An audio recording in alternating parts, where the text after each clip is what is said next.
You must bring me my $20 engraving pen of art that I have purchased from jeffbezos.com.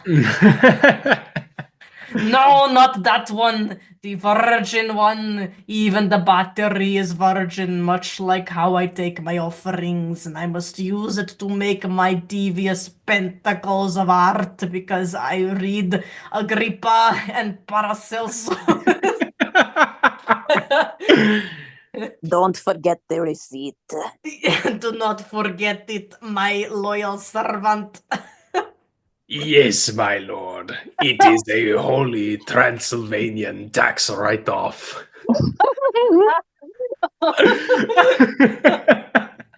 Oh my God.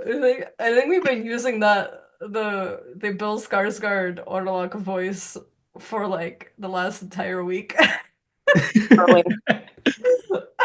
I've been Really using have it to been. like command like and I do mean command friends who have visited who've also seen the movie but one of my house spirits started mentioning it to me and was like, "What's with the voice?"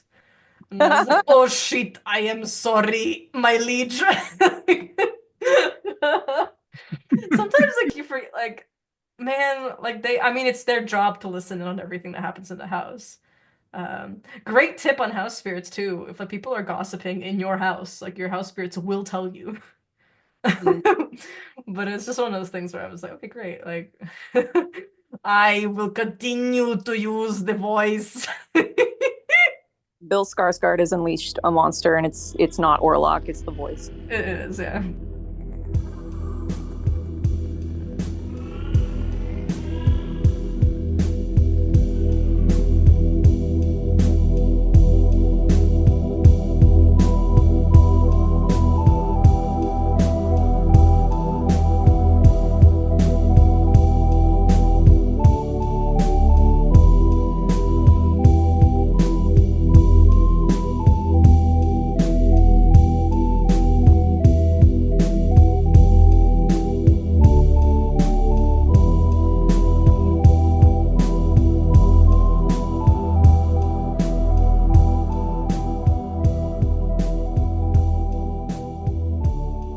Be not alarmed at the frightful howls which you may hear. Its finger and fighting the brachiocephalic artery key. That it is embracing my nature, Yeah, being yeah, unhinged, yeah. doing what's a little biting key between friends. Am I right, gentlemen? It's too much biting for you. Yeah, no, it's great.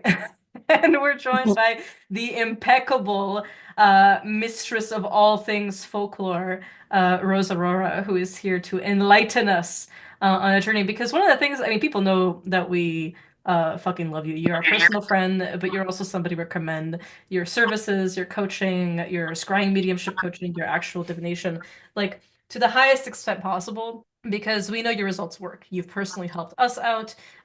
We share some mutual clients who just gush about your services to us. This is something that we really care about when we have guests on because our rule is that our guests have to be friends. And we can't just like invite a friend over and then implicitly vouch for them, but we don't actually have confidence in what they provide if they provide a service. And with you, it's the easiest shit in the world. Thank you. I Yeah. appreciate that so much. You guys are the best. Thank you. Well, your people may know you as the excellent fairy seer that you are, but they may not know that you are like a horror movie savant. Yeah, that might be correct. That might be great. Like you can't even fake modest this at me because you know it's real. Like you will know the background info, you'll know the costume info. You'll have like within a week of the movie's release, you will have consumed every podcast interview, behind the scenes thing. Be mad at all the interviewers for asking bad questions. My God, the same 5 fucking questions. How did you come up with the voice? Oh my God. You come up with the idea of the folk vampire for this version of Nosferatu. I'm like, can you please find another question? I'm begging. They're all Just have Robert Eggers on like Hot Ones. yes, Yeah. yes. That would be I want to fun. hear the interview with the intimacy coordinator for Nosferatu, frankly. Yes, yes. Oh, glorious. Oh my God. If you are that person, text us. We Yeah, hit have us up. Mhm. hit us up. There is a field with cuttingcommand.com/contact. Let us know what's up. But before we delve into all things spooky and delightful, remember to check us out at twitter.com/Frightful Howls and patreon.com/The Frightful Howls. Article in the URL.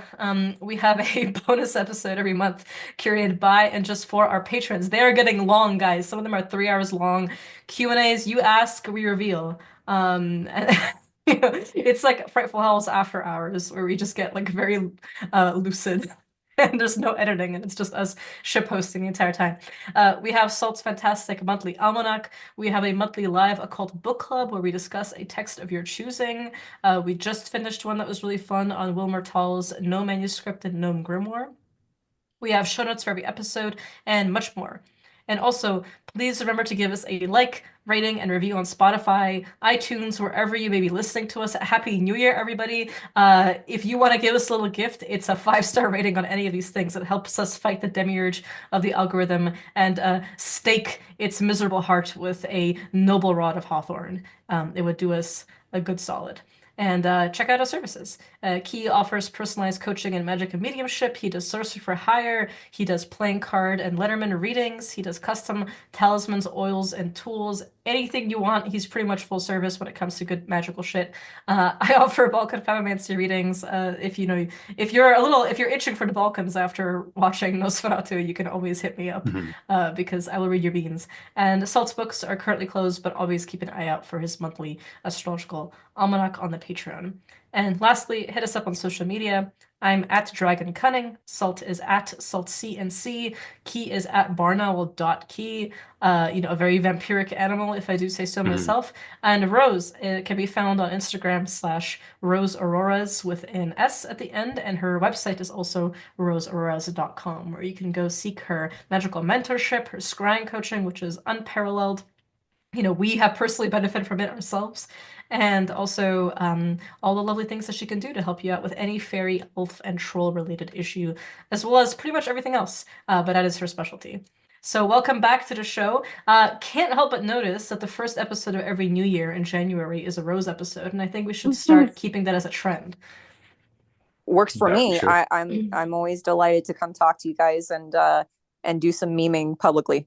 Publicly, yeah. We have a lot of meeting privately, but this is great. And also Mhm. we do Yes. have I think it's a great way to usher in the new year because speaking of the Balkans, old heads will know that the period between um January 7th, which is our Orthodox Christmas on the old Julian calendar, to Epiphany, which is the 19th, is called the Unbaptized Days, the Nekršteni Dani, which is a time when vampires and Karankonjole and Drekavci and also those god-awful spirit, the Nekrštenci, with the unbaptized, as they're called, which are baby-headed ravens, the souls of unbaptized babies, and so on and so forth.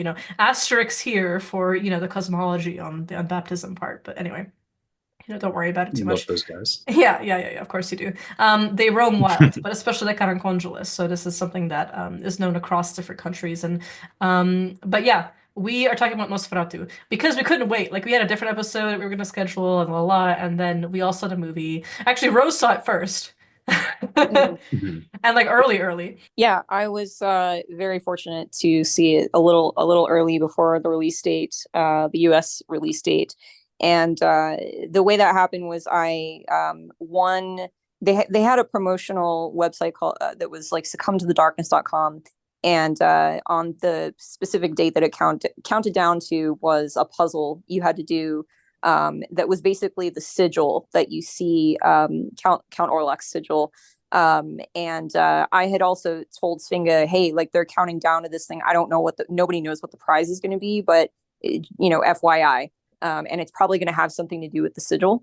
And Svinga, who our Balkan babe here, knows can read Cyrillic, obviously, and so she helps confirm the sigil, what it says.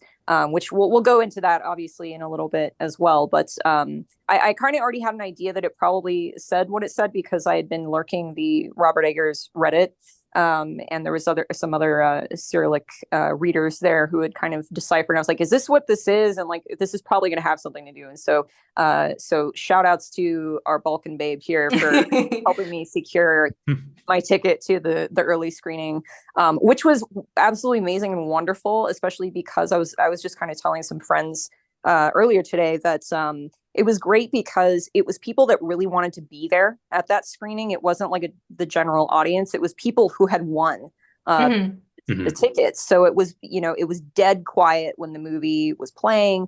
And then afterwards, everybody was like really stoked on it and it just like excited to be there, which was like the perfect kind of audience to see it with first, rather than, because I saw it again Christmas Day. And even though the audience was respectful and quiet, there was some weird giggling, some weird stuff. Oh my God. Do not get me started on the gigglers. We'll also easiest way to earn an evil eye from me. Yes, I know. I was just like, why are you laughing? It's so beautiful. I turn around and you see like a laser charging in my left eye. I go, yeah. She's a charging her lasers. Literally. So, I saw that shit the other night and like the whole theater was laughing through it, and I'm like, meanwhile, I'm crying at like different scenes. I'm like, what the fuck is wrong with you people? No, literally, this is not a comedy. Yeah, it's not a comedy. I mean, there was obviously some parts in the movie that were intended to be funny, especially some of the like Willem Dafoe dialogue. He was eating the scenery. Oh, he was eating so many ways. As it is his right, frankly, as Willem Dafoe, but like he was chewing the curtains. Yeah. He was fantastic, and obviously like he was meant to bring kind of the comedy a little bit in some of those parts, and some of his dialogue was hilarious. But so luckily my first viewing was at least respectful, quiet audience that really wanted to see the movie and was like enthusiastic about it. But this is an emergency episode. Like we had to do this. Also, and poor Rose, I helped her win the contest, and then she had to wait a whole week for me to watch it too. Yes. So the whole time she's like, food, water, Svinga's take on the movie. Yeah. Oh, also, I was on my phone just now, going back to what you were talking about, the unbaptized days. This artist popped into my head recently. I might have sent it to you, Svinga, but they did a rendition of those types of vampires that are like the baby heads. And the artist is _autumn_gloaming. They do a lot of really cool horror. They kind of remind me of I think it's Stephen Gamble who does like the scary stories to tell in the dark. And they did a rendition of that. I don't know if they even know that that's a thing, but they did a really cool image of that. Amazing. I will absolutely check them out because any kind of like artistic style that resembles scary stories is always going to be good for me because I really liked those books when I was a kid. Yeah, it's pretty awesome. So where should we start?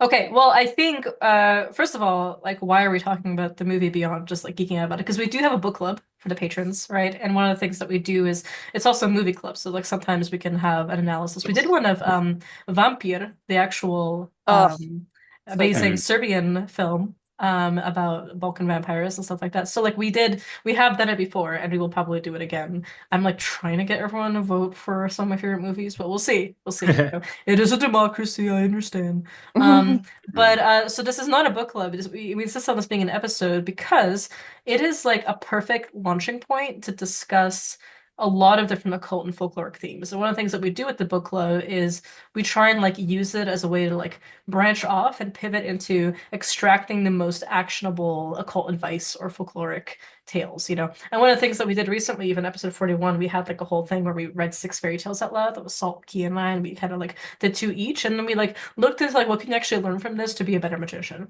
And so in this case, it's a little less about being a better magician and more on analyzing like we have to pay our respects to Robert Eggers for actually really caring about the folklore, which is clear even in the Northman and the Witch, so on and so forth, right? Like he obviously has an eye for that.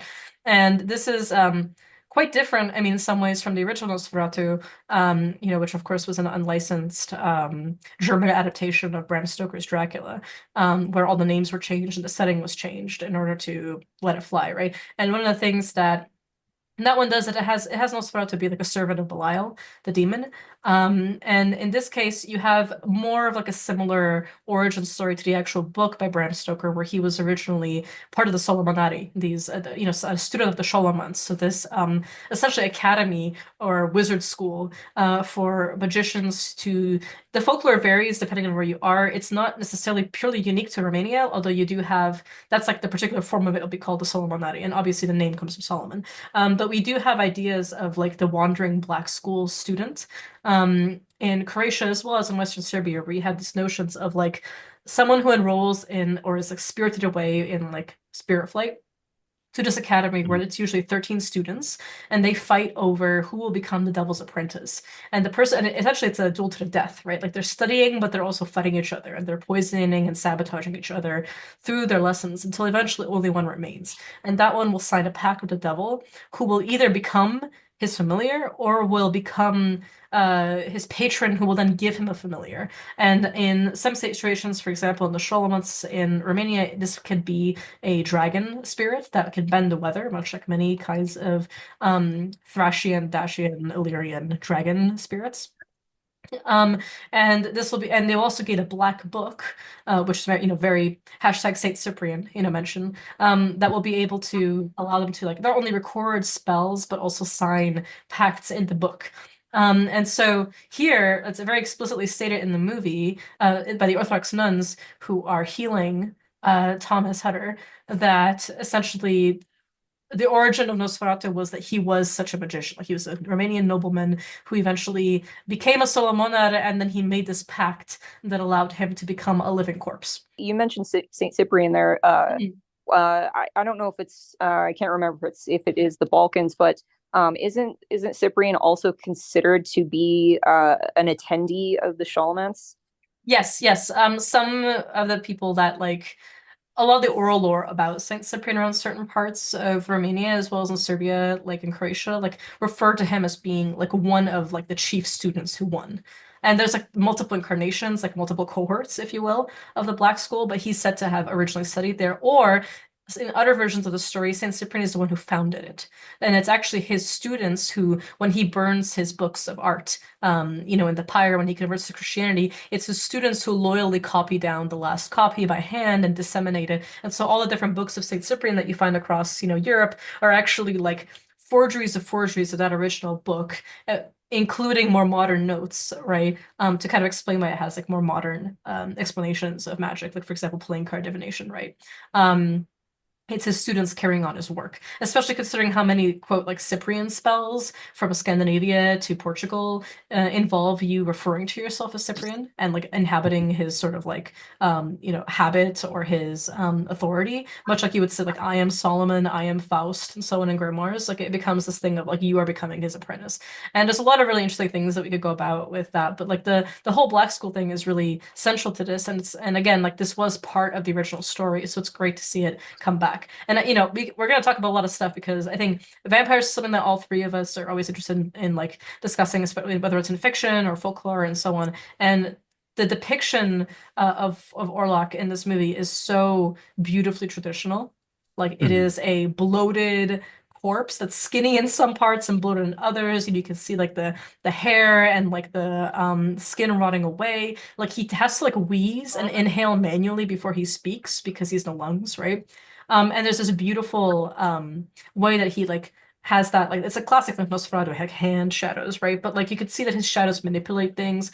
And there's like the beautiful nightmare sequences in the movie that make you feel like you're dreaming and you're like can't wake up from a nightmare. Like he's always kind of away, and then he's to the left of you know the character by Nicholas Hall to the right, and he's like popping up all over the place. Suddenly he's naked, then he's clothed. Like it's I think it's probably the best depiction of like a Dracula's castle, I would say, that I've seen in terms of just how like nightmarish and weird it is. Mm-hmm. Actually, on the subject of the castle itself, they did shoot that at several different locations. And one of the locations that's I believe it's just the exterior. It might have also been one of the courtyards. Was actually Hunadora Castle, which one of the which is a castle that Vlad the Impaler actually lived in when he was younger. He was imprisoned there with his brother by the Hungarians. So that's kind of cool that they were even able to kind of do that. But also another castle that they used was actually the same one that was used in some of the shots in the 1979 Nosferatu the Vampire, which was Werner Herzog. Obviously Orlok played by Klaus Kinski, and it's according to Robert Eggers, the sets that they used for when they used that castle specifically is not the same exact rooms that they used in the Klaus Kinski one, but it is the same castle. So some cool kind of callbacks there to some other Nosferatu and Vlad the Impaler / Dracula, original Dracula lore. Absolutely. I think that we were immediately struck by like the crossroads scene. Oh, my favorite. Yeah, it was my favorite scene. I had goosebumps. Yeah, and it really just felt like he was, you know, so it's Thomas Hutter is like in the middle, he's hiking for a while, his horse got stolen. And before we even get to it, I just want to mention that scene where he comes across like the village and he's trying to stay in the inn, and there's a bunch of Roma people there who are like teasing him and so on, and then like the woman is trying to exercise him and give him garlic. This, I mean, first of all, I was like, okay, great. This is really good because this reminds me so much of like Zarožje in Serbia and stuff like that when you go see the Savanović mill. Because there's a whole tourist industry around that, and yes, you will get a Hawthorne steak and you will get garlic if you go. And one of the things that like you see, and I actually gave a presentation at the Salem Witch Fest like 2020. This is actually how Rose and I met. And like it was on vampires in the Balkans, and one of the things that I mentioned was like there's this way of trying to detect a vampire by bringing over. It can be differently. Obviously, it varies on the folklore in the region, but like it can be either a virgin on a white horse or it can be a black horse. Sometimes mounted by a virgin, sometimes not. And you lead it over to graves and see which plot it will refuse to step over, and that is the divination is performed to see where the vampire is, because it's said that they will essentially linger in their corpse and they will either revive at night and come out as a walking corpse, or they are partially physical, partially spiritual, and they can manifest physically at will, where they will leave out the corpse's mouth in the form of butterflies or moths, go out, stalk people. They might return to their living spouse and seek to have sex with them, seek to sire children with them. And they will show up kind of like both strange and like corpse-like, but then also very strong, like unusually strong. They might ask for their old shoes back, like, or they might ask for their cane or their pipe, like especially if it's like you know, a husband coming back to his wife. He might like act like everything's normal, and then he'll want to sleep with her. And so, and usually people want to like, in order to disturb this, they would have to find out where the corpse is and then drive a hawthorn stake through the heart. Milovan Glisic in his novel After 90 Days, there is an English translation out there on Amazon. It was written before Bram Stoker's Dracula. It's a Serbian novel based on the Sava Savanović story, who's not the earliest Serbian vampire. I think Petar Blagojević probably takes that particular title, but it is an enormously influential novel that also, because the Austro-Hungarian Empire was called in so many times into like Bosnia, Croatia, and Serbia to root out these vampire hysteria over these kinds of situations. And all of these places have a lot of different interesting background stories, like whether it's in Bosnia, like the Lampir, or whether it's in Croatia, looking at the Strigan or the Kudlak, and so on and so forth, or even just the fact that the word vampire comes from these languages. There was a lot of interesting like background as to how to hunt them, how to find them, and so on. And so like that particular scene where they have the virgin on the horse, like I was already in love, and I knew in my head when I saw it, I was like, I bet to God that when Rose and Key are watching this, they're thinking of me. Because I shared this shit with them. Literally, when I saw it, I remember that moment. I was like, "Oh my God, I can't wait for her to see this," because I knew about that message because I don't know if I knew about it before your talk, but I at least remembered you talking about it in your Salem presentation. So I was really stoked for that. Also, I was going to say it's really that moment, and something else is kind of, you know, a testament to how much research Robert Eggers did. And going back to what you were saying about that vampires are thought to come back and want to fornicate with their spouse. Mm-hmm. Robert Eggers actually mentions that in a couple of interviews he's done about the movie. Talking about how it's not just about drinking blood or stealing life force, but also that children can be sired from these unions between a vampire and a human. And sometimes a male vampire would come back and basically fuck their wife to death. Yeah, exactly. And it's cool he even knew that. Yeah, and it's interesting too because one of the terms that I think in English, especially because of pop culture, the term that you hear for like the half a vampire is like a dampir, like the Yeah. I've heard more commonly vampiric in my language, which is kind of like the each ending makes it diminutive, so it's kind of like the vampire link. Or in Bosnia, you might hear lampiric because lampir can be a bit more common as a term. And obviously there is a parallel to leptir, which is butterfly. And again, butterflies being like the chief vampire animal, much more than bats. Although wolves are also considered a hugely vampiric animal. In fact, in some villages, the word wolf, which is vuk, V-U-K, is not meant to be uttered out loud. And it's considered to be essentially the same thing as a vampire. Like to call it just calls also vampires, as well as physical wolves and the many spirits that can appear to be like wolves, or can be conscripted into like the Master of the Wolves' army, which, speaking of that spirit, check out withcunningcommand.com. There's a great article that yours truly wrote on him. Mm-hmm. Yeah, definitely a fantastic read. And like even in the film, to go back to the crossroads scene that we were talking about, like not only is it the two horses made of shadow, but also the three wolves chasing it. Mm-hmm. And like you have this beautiful 180-degree pan, right? Where like the carriage comes and you center on Nicholas Holt's face, right? And he's like sweating and nervous. And then like you see that it's now parked sideways and the door is open and he like floats into it too. Yeah. It just feels like a nightmare. Yeah.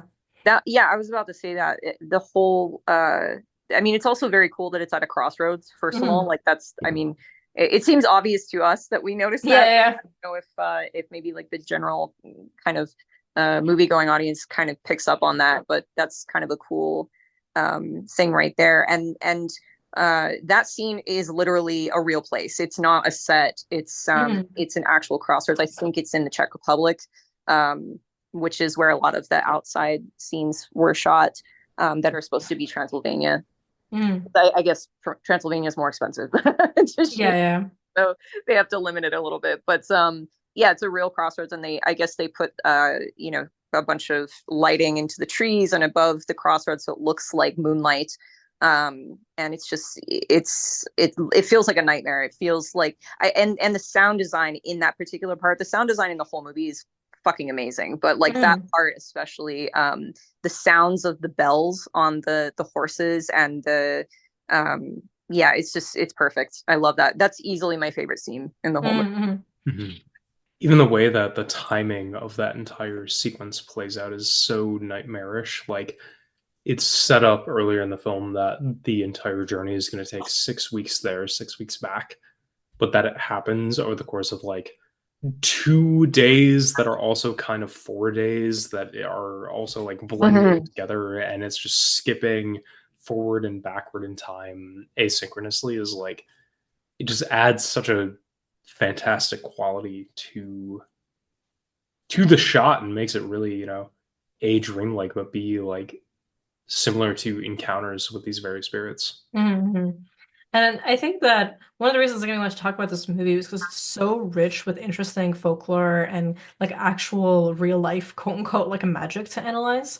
That we're gonna use the film as kind of like a platform to jump off and talk about these things. So like again, like this is something where hopefully you've seen a movie, don't listen to this episode if you haven't. But like it is spoiler alert. Oopsie. Well, I think people know, I think they got that. I think people got that from the beginning. But something to really note with that again, like he is a corpse, right? I think the design for Orlok I think is fantastic. If you don't like the mustache, I don't fuck with you. I don't fuck with you either. The mustache fucks. Is amazing. It fucks, and I don't care. People on the internet being like blah blah blah. No. You look at what Vlad Tepes looks like. You go Google him right now, okay? You think a Romanian nobleman is gonna not rock the fucking stash? Get out of my life. Yeah. Get out of my life. Get out of my face. The stash fucks. And that's the official Frightful House stamp. Yeah, exactly. Official, Mhm. official. We've talked about having merch, and I think that absolutely one of them is going to be like the Stash Fox, like all Yes. caps. Yeah. I With like need a that handlebar, immediately. yeah, and like a little like undercut, like side swept hair on the back. Yeah, exactly. We'll make it. I mean, I think that we still need, because of Key, we still gotta do like the one that's the Toadbone one. That's like a Yeah. have you ever seen the Devil Boy? Yeah. Yeah, we got to do that, but maybe we'll make that speech bubble coming from a heavily mustached flag fetish, right? Yeah, exactly. It'll be great. The stash fucks. But yeah, yeah, great design. Like obviously fantastic makeup and prosthetics and everything like that. I love the way he has to wheeze and inhale manually to speak, I think it's great. I love the shadow play. All that stuff. We'll talk about that. But like one thing that I really want to emphasize is the whole dream sequence of him getting there. Like there's obviously magic being done to compel him to come, right? Like because his servant, who in the original book would have been Renfield, which by the way, Nicholas Hoult being tormented by a Dracula twice in If we had Renfield. a nickel for each time it happened, We'd have two. but it's still weird that it happened twice. It did happen twice, yeah. Which, So in this by the way, I have to shout out Renfield because, as you guys know, I fantastic movie. We watched it together too. It was great. So fucking funny. Yeah, and then so Hernok, right? The owner of the brokerage firm where Thomas Hetter's employed, and he's a servant of Orlok. You can see that he's essentially like a magician who has made a pact with Orlok, who is himself a kind of spirit being at this point, right? Like he's not just a sorcerer who, sold his soul or whatever like that, but he actually is like a spirit being that, when actually I think it was really interesting that when Von Franz, who's like the kind of Van Helsing character played by Willem Dafoe, when he's conjuring Ellen's spirit, when she's possessed, like he basically invokes like the LBA Trinity, like Lucifer, Beelzebub, or Belial, and then Astaroth, and is compelling the spirits to speak. And then later on says that this is essentially a greater evil than, or like it's something greater than angels and demons alike. Like this is stronger and more ancient, which I thought was really great. That like he's someone who studied Agrippa, he knows his way around grimoires. Like he literally lives in like a house full of ancient texts that he's translating and stuff like that. It said that he kind of like went quote unquote mad, or like because of his studies at the occult, which like as someone whose 16th birthday gift was a copy of Donald Tyson's translation of 3 books of occult philosophy, like mood, okay? Honestly, like Yeah. probably yeah. It reminds me of that interview with Robert Eggers where someone asked him what his greatest fear was, and he's like, honestly, losing myself to the occult and being stabbed in a back alley when I'm trying to buy a manuscript. Robbie, hit us Word. up, okay? With cunningcommand.com/contact. Robbie, you know how to reach us. We have such sites to show you. Hit us up, Bobby Eggnog. Hit us up, Bobby. We can actually we'll do a fucking ritual together. People ask us in the Q&A sometimes. It's like, oh, well, how would you like show a normie that magic is real? And then like they're like, oh yeah, we've done this before. Key and I are always just like, there are many sites to show you because we've done this to like many people when you were in university. Good. Yeah, dude, it's like, I will conjure for you a carriage with horses, Bobby Eggnog. I will take you to a wonderful locality in which you can write your next film. One thing about the carriage too that you just made me remember that's kind of a cool difference from the 1922 version and the 1979 version is that it has no driver. Yes. Yes. In those older versions, it's literally Orlok driving, which I was wondering about going into the movie. I was like, I wonder how they're going to do that. But I actually think it was the perfect. Yeah.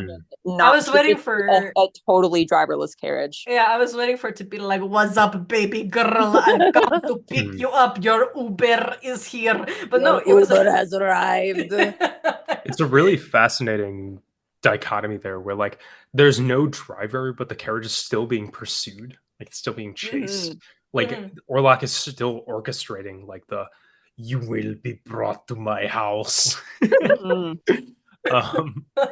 Yeah, I And think. his vampiric familiars are literally two wolves. So there you Yes. go. Mhm, Obviously, he has like the rat connection with the plague connection there as well. Mm-hmm. But he does have two big black wolves that follow the carriage, and then are his buddies in the castle. His mhm, woos. Yeah. I think so something to know again, he's a sorcerer, right? You know, he's now undead. He's essentially more powerful than a daemon. And he has this he's been slumbering, right? And one of the things that's I think essential to note, I don't know, like for me, it was the scene when, you know, obviously he's been feeding on Thomas the whole time and he's losing his sanity. And, you know, he's been feeding on his chest specifically, right? Which is very similar to the Moroi in Romanian folklore, where they definitely like bite the heart. It's, you know, Keys B this time might be biting the brachiocephalic artery. mhm. But this time he was biting the heart for sure. And Gentlemen. whatever. We, so he has this whole thing, and then he has a pact, right? And it's written in his old tongue, which is probably Dacian, you know, or something like Mhm, that. And so he is writing this long pact and he has him sign it, right? And so one thing that's really cool about that is that it's revealed later on that part of the deal of him selling him the deed to this house in Germany is also that he has annulled his own marriage to Ellen. Because that's the thing, you know, obviously he's pursuing her and he wants to reunite with his eternal bride, going back to the original pact that they made early on in the flashback, which actually the movie opens with her calling to him, which we'll talk about in a second because there's a lot we have to say about that. Mhm. So wait a little bit. But what I wanted to note was that it's a physical contract. Okay, we can talk about spirit marriage, we can talk about spirit lovers, ones that are wanted, ones that are definitely unwanted, ones that are you know, their pursuits border on sexual assault, versus ones that are just have an incredible libido and appetite that, and not always a human understanding of human limits for sex. And so, you know, negotiation has to take place in terms of understanding like how to smooth that over and what that kind of appetite is exactly, especially if their appetite is for a witch who similarly has an inhuman desire. But like the fact that it's like a physical contract, I think is really important because kind of like in the fairy episode that we did with you first, Rose, like people don't always want to admit how physical things are. And like these, like mhm, fairies can be physical. Like they don't have to just be spirit beings. They can absolutely manifest physically and they'll be very obvious. It will not be subtle. And they can produce physical contracts. They can produce physical food items, you know, people to mhm. consume and so on and so forth. So I love that it was an actual literal marriage contract too, that he annuls his, he doesn't know this obviously because he can't read the paperwork, which little Frightful Howl's tip, ask for a translation. Yeah. Mhm. Why you would sign anything that a spirit gives you and they're just like, trust me, it's in my original tongue. Like, no, like, look, if John D can sit down and fucking figure out Enochian, you can figure it out too, okay? Exactly.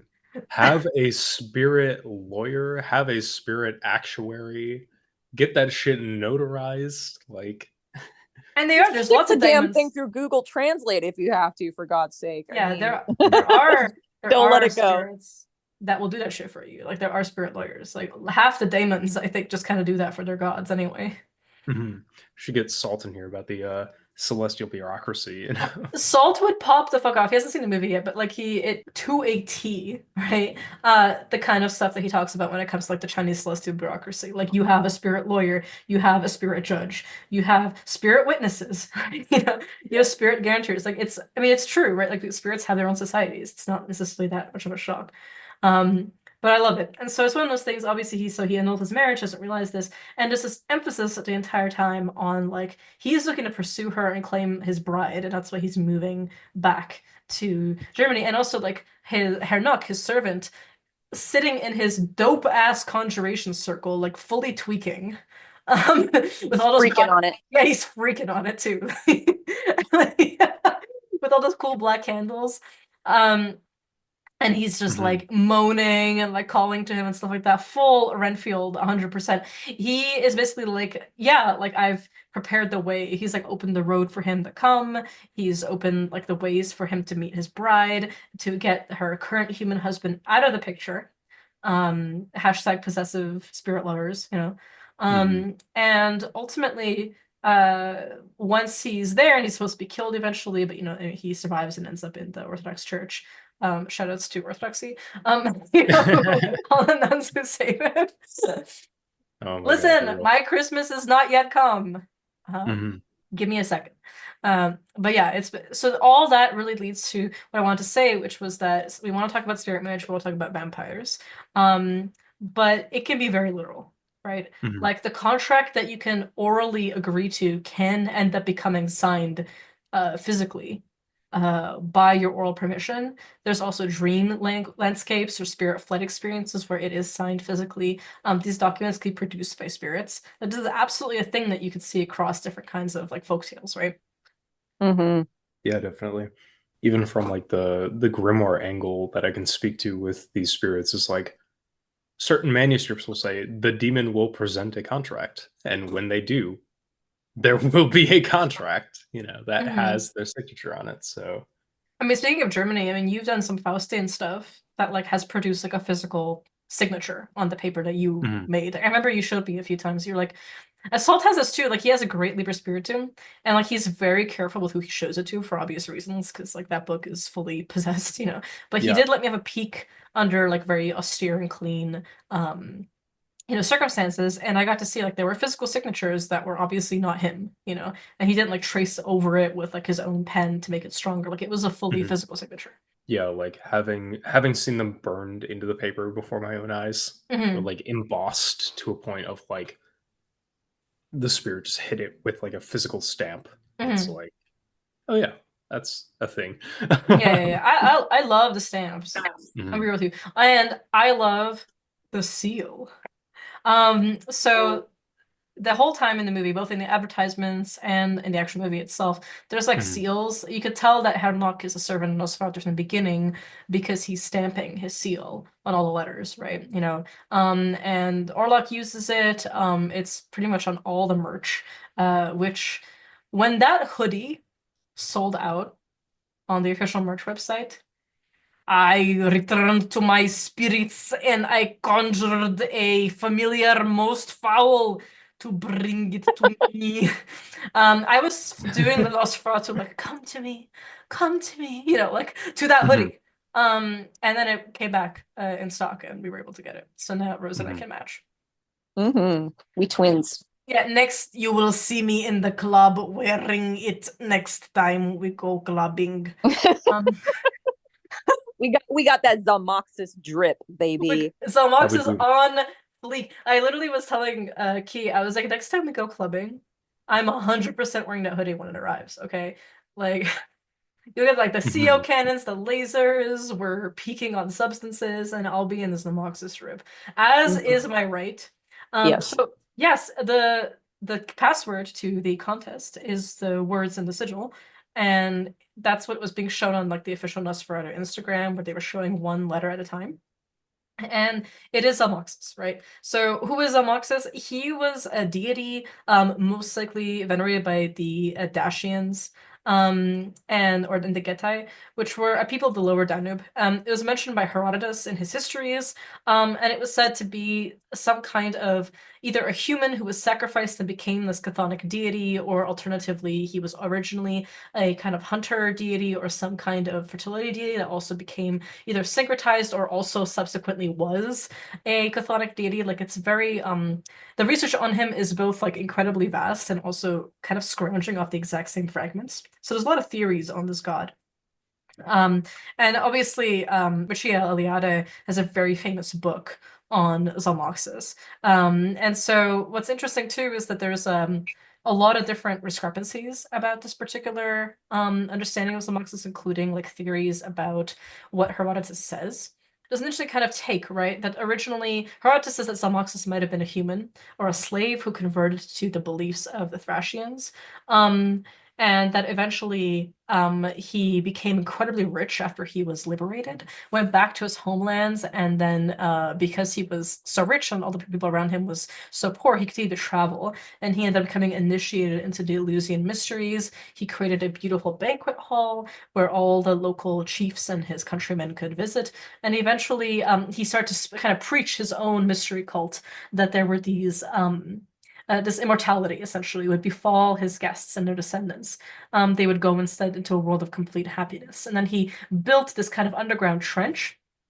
Eventually he lived 3 years underground, and because the Thracians missed him so much, they wept for him, fearing that he was dead. But on the fourth year he came back, and that meant that they believed that he had this kind of Jesus Christ-like capacity to die, spend a number of like a unit of three, in this case 3 years, or instead of 3 days, underground, and he came back alive. Some suggest that actually he lived much earlier than this, so on and so forth. Some believe that Herodotus might actually be just mocking the beliefs of the Getians. Others might say this was a rite of passage. Sometimes this is related to like mystery cults based on Pythagoras, or as a kind of Christ-like, again, figure or an allegory to Christ, much later interpreted. There's not a lot that is truly like concretely known about this figure, but the term, like the word Zalmoxis, is incredibly popular because you have this dying and resurrected deity. You have this notion of him as a kind of I mean, Plato, for example, mentions Zalmoxis as being skilled at incantation, right? So in particular, a sorcerer. Sometimes, what he actually patrons as a deity is not always clear, but he's mentioned as being either a sky god, a god of dead, or a god of initiatic mysteries. And there's this kind of subject of scholarly debate, what is the Zalmoxian religion?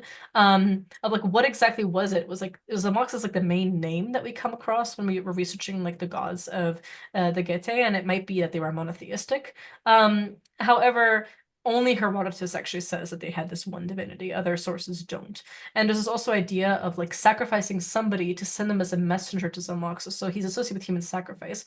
And over many years of interpretation, as well as through linguistic, etymological research into other Thracian words for earth, such as Zamol, which obviously Zemlya, if you're, a Serbo-Croatian speaker, and Zemelia, and so on, also mean earth, right? The Lithuanian goddess of the earth is Gemele, and so on. And the Lithuanian chthonic deity, Gemeliokshist.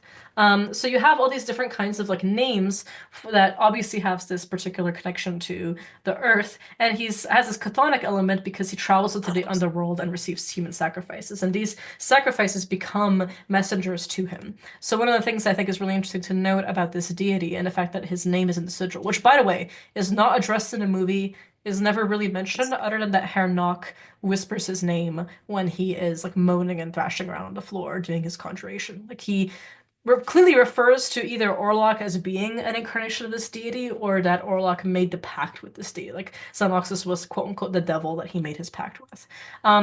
But there are lots of interesting research that goes into like Thracians again doing this human sacrifice ritual. The person becomes a messenger to Zalmoxis, and I think this is especially important for our purposes because it could be that this is essentially the mechanism by which he became a vampire, right? That his kind of sacrifice of his humanity allowed him to become immortal and then become syncretized with this deity. Because like some of the other kind of like folk practices among the Romanian and Bulgarian folk practitioners that I know will refer to Zalmoxis as a kind of initiator that allows you to sacrifice humanity, become a witch, but become a specific kind of vampiric witch that is heavily associated with wolves, to the point that like some people say that Zalmoxis has like a connection to the Master Wolves, or even has this kind of innate relationship with him. That like the Master Wolves as Saint Andrew is inherently linked to Zalmoxis as this one, like the sacrifice to him is to become one of his wolves, right?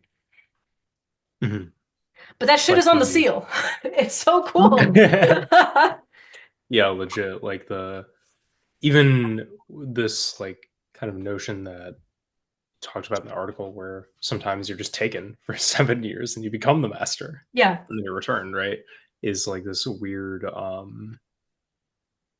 relationality in the film of like, we're gone for a year in brokering this agreement with Orlok. Mhm. So over the course of not to interpret Eggers too hard as an occultist, but like the year and a day sequence of the actually Bobby figuring out Eggnog what the fuck's going knows. on. I feel it in my heart of hearts. Also in his Mhm. interviews, he's so obviously into all this shit. Like you can taste It's it. what's one thing that's interesting. So I've been devouring every no pun intended. Devouring every I have interview. been I am consuming. appetite. I am an appetite. Yes, I have been consuming every interview that I possibly can about this movie, and there's only been one interview where somebody actually asked about the sigil, and I believe it was actually the guy who made those hoodies that me and Svinga have now that has the Zalmoxis sigil on the back. And it was funny because Robert Eggers was kind of like, well, the design itself is kind of based on the Solomonic stuff, because he said that he figured like as a nobleman, that and obviously as a sorcerer, that Orlok would have had access to things like the grimoires and things like that, so he would have modeled this sigil after kind of the like the Goetia stuff. But it's really interesting because, and not once when he was talking about this did he ever mention Zalmoxis, which it's literally there on the sigil. Make of that what you will, audience. But I just thought that was interesting. He didn't. And He, yeah. Mhm. And again, like Haranok literally like moans it, right? Like it's in the yeah. movie in that way, like both physically in the movie as the sigil, but also that he says it out loud at one point. But like it's not acknowledged anywhere to the point that like I was tripping me up because I was like, when is anyone going to acknowledge that it's this like Mm-hmm. Dacian Negedian like deity? Is that's just, it has this particular reputation, especially more modern takes on him, like through magicians and neo-pagans, that like there is this inherently vampiric thing about him because of this human sacrifice, or that he is like the Thracian proto-Indo-European, like kind of like proto-Balkan vampire god. And by vampire, like I don't just mean like of drinking blood or like that, but I mean like very seriously, like like Rose was saying, it's not just about blood consumption, it's about like being this risen corpse that has this insane appetite for affect, for emotion, for passion, for libido, and stuff like that. And I was gonna say earlier when I was mentioning like the half vampires, like the vampirici, they often become quote unquote vampire hunters. Shout outs to Alucard and Dracula from Castlevania, Mhm. because they can see and identify other vampires. Because some of them, their glamours are so good that they just look like ordinary people. Like you don't need like makeup to hide the sores of your corpse. Like you're a physical manifestation of a spirit presence that just looks like a normal person. But Mhm. they're able to identify who is secretly a werewolf, for example, who is secretly a vampire. And actually, speaking of werewolves, like Vukotlak as well, um, the werewolf is also sometimes a kind of vampire, like not always, but sometimes. To the point that like we had a great book club on the Patreon. For those who want to look back in our archives, if you're already a patron, or maybe you want to lend us some support and see it. It's Mhm. it's a great one that we did on Claude Lecoteau's Mysteries of the Werewolf, where we talk a lot about like I bring in a lot of Balkan folklore about werewolves, and we'll definitely have some werewolf episodes in the future. I know like Mhm. Salt and Key are probably itching for it, but like it was a really good analysis of the different kinds of like what it is to be possessed by the pelt that you gain by killing another werewolf, and Mhm. wrestling it from him, and so on and so forth. So like there's a lot of parallels in this case, but like the vampiric specifically like becomes someone who can identify them, and so he can also stake them, right? And that becomes this kind of trade. But yeah, I think it's that kind of desire for sex is not just like a modern take on like the kind of like beautification of vampires as these like elegant aristocratic creatures, right? But actually very much you can see this in like ordinary poor villagers, who become vampiri because of improper burial, because of grief, anguish, loss, like their soul pieces fragmenting upon death. Like the first 40 days after they die are like the most vulnerable. And this is when they are especially prone to becoming vampires because of their longing for the world of the flesh, longing to settle things right. Maybe they're angry. Maybe they committed suicide. Maybe they had like a very d difficult death. It was a murder of some kind.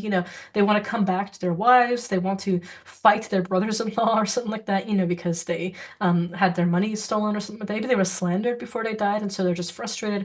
Or maybe they underwent some kind of occult ritual, right, to pledge their soul to darkness incarnate in order to you know gain some kind of power. But either way, like there are like this term vampire becomes applied to everything from like restless dead, frankly, to intentional witch, who has these kinds of abilities and uses them to leech fertility and power, take the milk from one cow and put it in your cow, like Mhm. bring back fortune and vitality to themselves and youth, beauty, from other people around them, and so on and so forth, like an eater, like Orlok says that he is appetite, right? And that Mhm. is, I think, on the one hand, can just be like, well, yeah, he's just a corpse, he's evil is empty and he's just like an evil being that has no beginning and no end other than its own satiation. But I think also there's a witchy angle to that too, right? Which is the witch's hunger and desire that is this monstrous cannibalistic thing.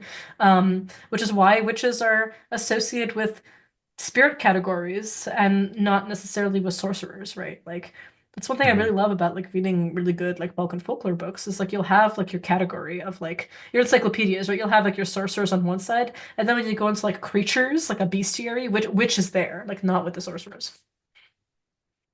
Yeah, a couple of things too I wanted to touch on that you said was you mentioned the Claude Lecatou werewolf book. He also does have a book about vampires. It's Yeah. called The Secret History of Vampires, which is one of the better ones, Mhm. in my opinion. Um, one of the better ones out there. And then also you were talking about, it seems like in most cultures, like the vampire tends to be kind of split into two categories of like the revenant vampire, which is kind of it's funny because Orlok seems to be a mix of the two. He Mhm. revenant, but he's an undead corpse, but he's also the sorcerer. And the revenant obviously tends to be more kind of gross, I guess. Yeah. And it's funny because just like as an introduction, like we do have vampires in the Celtic countries, and the folklore of those countries and that region, but they tend to be fairies, so Mhm. Mhm. they're less likely to be the revenant vampire. We do have those, but usually that kind of lore is newer. It's I think of like the Derdu and things like that people are always circulating articles about around like Halloween, which is definitely like the classic kind of revenant vampire, the person that returns from the dead to feed, for whatever reason. But usually in the Celtic folklore, vampires tend to be types of fairies, and so they tend to be more of the, I guess, in a way, sort of what the pop culture idea that kind of started actually with Carmilla, Mhm. as sort of the beautiful vampire, and then made more famous by Bela Lugosi's Dracula, and then obviously now coming down through the eras of like vampire fiction all the way down to like Twilight, obviously Mhm. kind of the modern manifestation of that. Before Nosferatu came out, obviously, and put it on its head. Mhm. But yeah, so those kind of more aristocratic or beautiful, seductive, or sort of um, beautifully seductive, I guess I should say, vampires.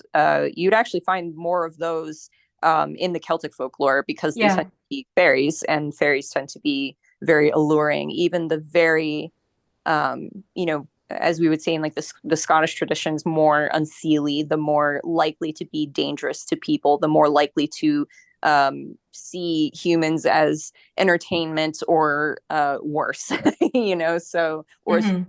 I just wanted to like kind of share that as like a contrast because it seems like in the Eastern European lore, you tend to see more of the revenant vampire, at least from people's sort of outside perspective, right? Of like a person that comes back from the dead, but there is also that sorcerer um, sort of aspect, and the becoming inhuman, maybe not even just as a vampire, but becoming inhuman through witchcraft or sorcery first, even before the vampirism, right?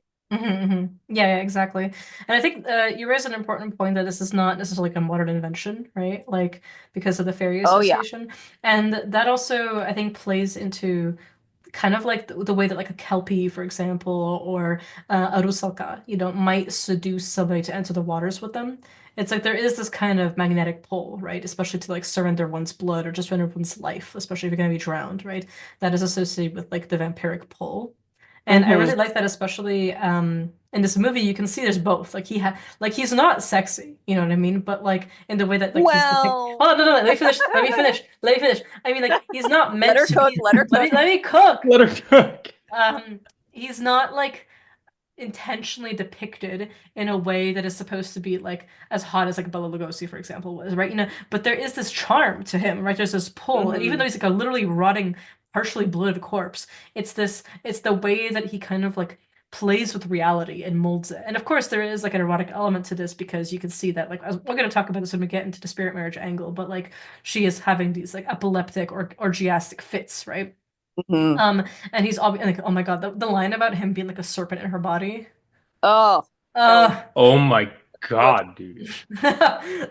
anyway, so, but like, I do think that my point is that you don't need to make him physically like conventionally sexy, right? The Mhm. point, like the allure is bestial in nature, right? Like it's kind of it plays into that like aspect of dark desire that is not really about the form physically. Like even if Yeah. it's like a bloated corpse, right? You're looking at like the overpowering element of like quote unquote like the darkness, you know, but like the actual like eroticism of like witch appetite for her familiar, you know, which is, I guess, what we're gonna kind of move into in a bit. I also, just speaking on the Zalmoxis thing, I wanted to mention that like it's interesting too that Apuleius, shout outs to Apuleius, has this interesting line where he's on trial, you know, and he ends up like defending himself for wanting to learn sorcery, essentially, you know, and he says, you know, this magic, you know, if it is nothing other than the worship of the gods and is an art acceptable to the immortal gods, you know, full of all the knowledge of worship and prayer. If this is truly the case, and if Plato is right in saying magical charms are just beautiful words, like they're not special, they're not really important or powerful, they're just kind of mumbo jumbo that sound nice, then he asks the court, then why should I be forbidden from learning the fair words of Zalmoxis or the priestly lore of Zoroaster? So, like Zoroaster, Orpheus, you know, Pythagoras, Trophonius, all of these like prophet magicians become associated with Zalmoxis as like this ultimate figure, right? You know, Orpheus and Zalmoxis kind of being syncretized at some points, right? You know, because Plato again says that, you know, beautiful words are charms. This is in the dialogue Charmides. And then so Apuleius responds like, hold on, like he's being charged with essentially like magical practice, right? And he's trying to say like, no, it's has this Persian origins, it's the noble art of the Magi and so on. And he's saying like, why should I be banned from learning magic when these are essentially the sacred rites over which these beings presided, right? So again, like you have this interesting relationship there with like prophecy and initiation, right? So again, like you could see why he would be a potentially initiatic deity that would require one to sacrifice their humanity in order to attain like a hidden art, which would also involve like immortality, right? Because like this lore of him having this banquet and then going underground for 3 years and telling everyone, "Don't worry, there is no death," you know, and he comes back just fine. Again, that is. It has that kind of revenant attitude of like, well, one form of immortality is never dying because you possess your own corpse, right? I have nothing to add. That was good. Bottom text. Bottom Yeah, text. genuinely Text bottom the text. bottom. Period. Yeah. Period. Also, speaking of Zalmoxis, if you're interested in learning a bit more about this deity, I highly recommend Georgi Mishev's Thracian Magic. He's got a Mhm. great chapter on Zalmoxis as the giver of immortality. Great book anyway. Yeah, great book anyway. I would love to talk next a bit about Ellen. Yes, our girl, Mhm. She is a witch. She is an bottom oracle. She text. She is the is She moment. the gets it. moment. She is the moment. She Because is every woman. yeah, Is every woman. That's right. it's literally all in her. So I love this is new, right? I love that in this movie she is quite literally a witch, and like the word is not uttered in that way, but you could she's literally described as not being of humankind from birth before she makes her pact, right? Because there's a scene in the opening where she's lonely, so she calls out to you know, a goodly angel, a guardian angel, or some kind of celestial spirit to come and keep her company because she's really lonely. Which bottom text. So I was gonna be like, relatable. Anyway, so this is and of course he makes a pact with her. It's like her pure intent, like a powerful psychic ability, right? Awakens Orlok from his slumber, and he ends up like coming to her and they make this pact, right? It's one that she essentially enters willingly, right? Even to the end, like he can't really come to her. I mean, yes, obviously he's like literally killing everything and everyone she ever loved around her, which, he took that rejection very well, as do most spirits. But like one of the things that she specifically does is like she enters into this pact willingly, and he begins to essentially hag-ride her. Like there's like a choking scene where you get to see like a big like jump scare moment where you just kind of see his face a little bit, and this becomes something where he refers to her as essentially his eternal bride. And one thing that I like about this in particular is that like what pulls him to her is her immense psychic ability, because he's in Transylvania at this point. She's in Germany, right? So like it literally calls to him across the continent, right? And she's described as having had these fits, like she has these spirit flight experiences, she has these epileptic experiences. She also her father Predictions. predictions. She's a seer. She knows people will die in her family. Her dad refers to her as a changeling at one point. So she has this, she's not able to fit into the conventional, like, cutout of womanhood, right? She has this also very obvious at the movie as it builds. You realize that, like, part of what also kind of marks her is having, like, incredible sexual appetite that, like, so our boy Tommy is not necessarily hitting it right. Yeah, he's not. It's funny because I've seen some narratives online about this that he's such a loving husband and blah blah blah, and like okay, sure, yeah, he loves her, but it's interesting to me because he does not.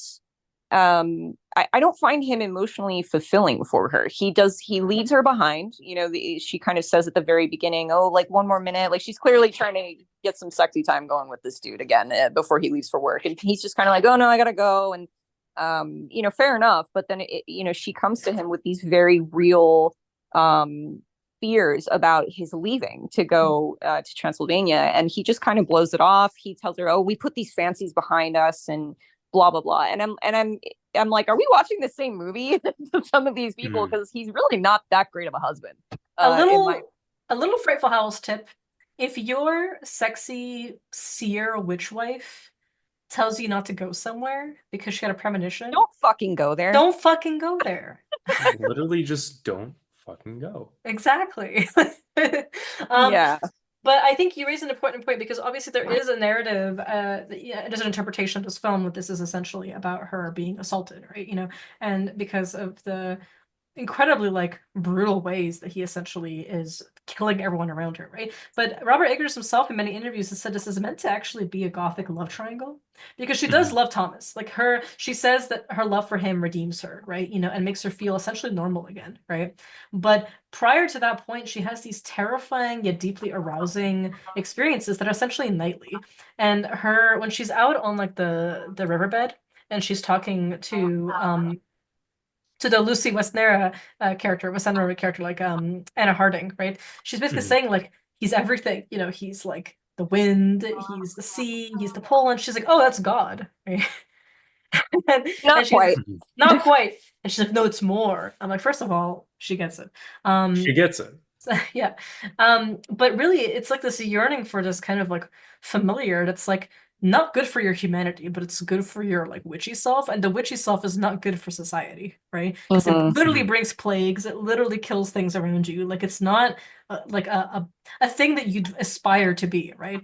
But at the same time, it has this immense seductive pull on her to the point like as the plot unravels, you realize like even in her fits that there's something she's getting out of this, right? Like this is not purely something that's inherently unwanted. Like she doesn't want it in her human heart because she wants to be a part of society, to be a normal wife, right?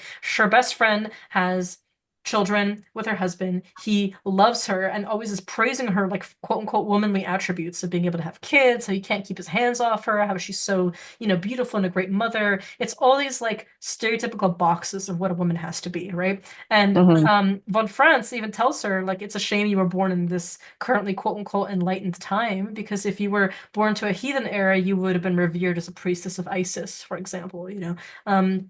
But now, you're just seen as like a silly woman who has too much blood, hashtag humors, right?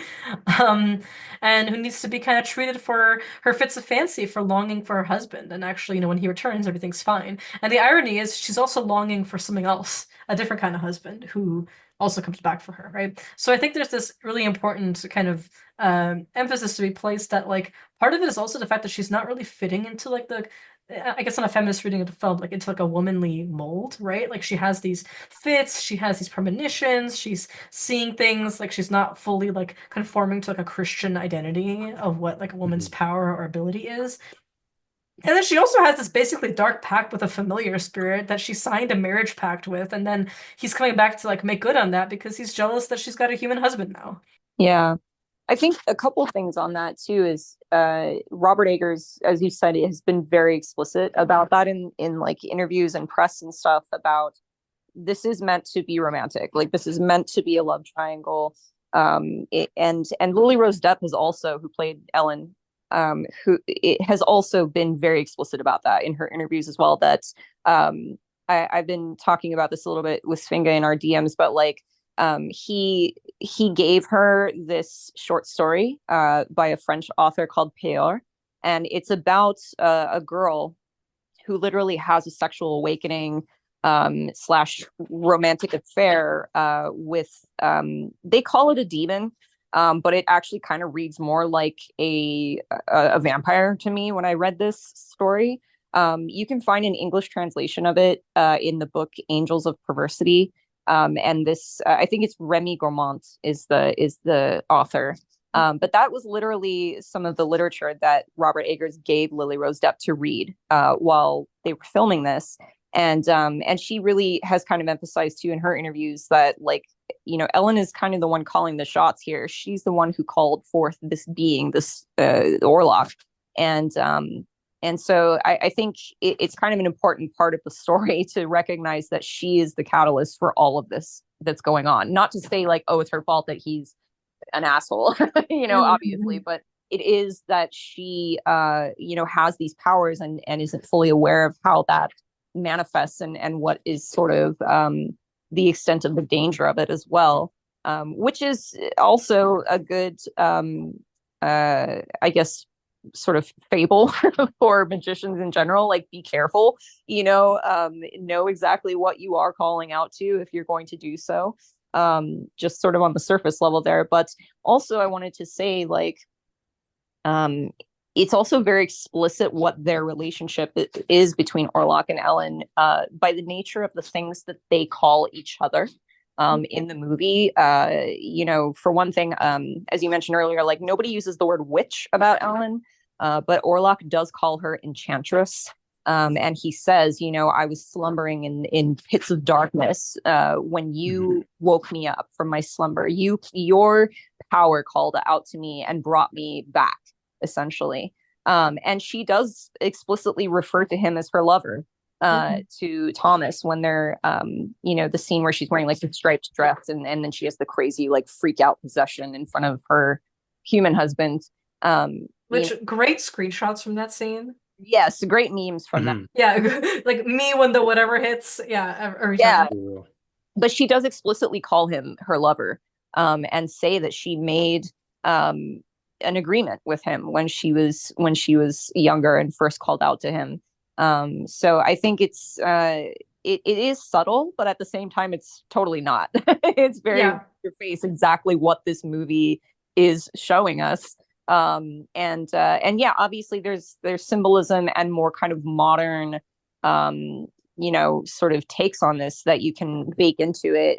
And clearly, like Robert Eggers isn't an idiot. He knows what people are going to take from certain things. But in the end, like the supernatural implications and the folklore implications of her as the witch, him as the vampiric dark spirit lover are pretty obvious. And it's right there in the script and in the movie.